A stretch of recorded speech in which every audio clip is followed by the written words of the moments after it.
We're here in Ormore to find out more about the Galway Hooker Brewery.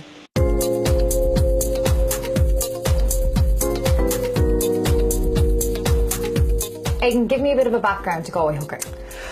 So we set up a brewery in 2006, which was actually quite an interesting time in the craft brewery market in Ireland. So back then there were only 6 craft breweries in the whole country. So if you think there were 6 back then and now there are 60 odd, it's amazing. It just demonstrates how much the market's grown over the last 10 years, particularly over the last 3 or 4 years, where I'd say 40 of those I've set up over that time period. So yeah, it's been a really interesting time from setting up 2006, when craft beer wasn't really very well known in Ireland, or it was kind of a bit of a struggle to explain the concept to people. There were a couple of other breweries around the place, like O'Hara's, the Franciscan Well down in Cork, the Porterhouse up in Dublin.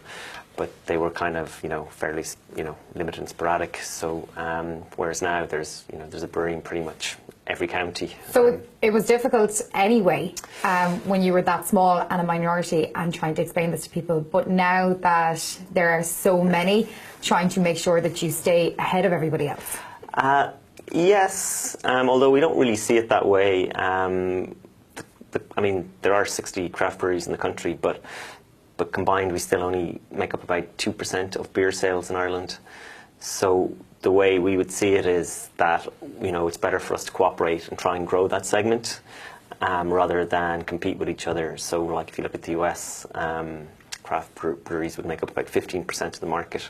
So we're an awful lot further behind than they are there. So we tend to cooperate, and it's a small community, we all know each other. So it is trying to stay fresh and keep it original, but it's not really, But like working with each other at the same time. Working with each other to grow the whole craft beer market, try and explain what craft beer is all about and how it's different to mass-produced beers. It's become a lot more prominent as well that you go out for dinner, and as opposed to having a wine paired with your meal, there's now a craft beer. Craft beer is naturally a really good accompaniment to food. It's a bit of a cliche at this stage, but we're always saying craft beer is the new wine. But it's true. I guess the whole point of craft beer is we're trying to get flavour into it. Different. We add a lot of hops to the beer. We use a lot of different types of malted barley, all of these things to bring out more and more flavour in the beer. So with all those different flavours in the beer, obviously they can be matched to different types of foods. And absolutely, when brewing beer, we're always thinking about what foods they would go with. So whether it's spicy foods or kind of savoury or sweet or whatever it is, all the various options out there.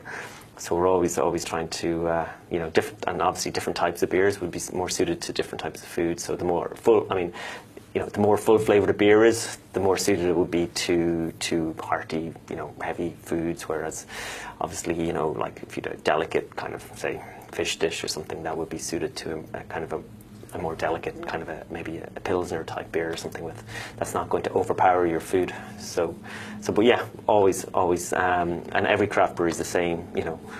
We're always matching or pairing our beers with foods that we think they would go with. So how much time would it take to put the thought process of coming up with a new beer? There's a good bit of thought that goes into it, and I suppose the big kind of flavour ingredient in beer are hops. So there are literally hundreds of different varieties of hops, and you can use a combination of different types. So the options are endless. There's no limit to the types of beers and the flavours you can make.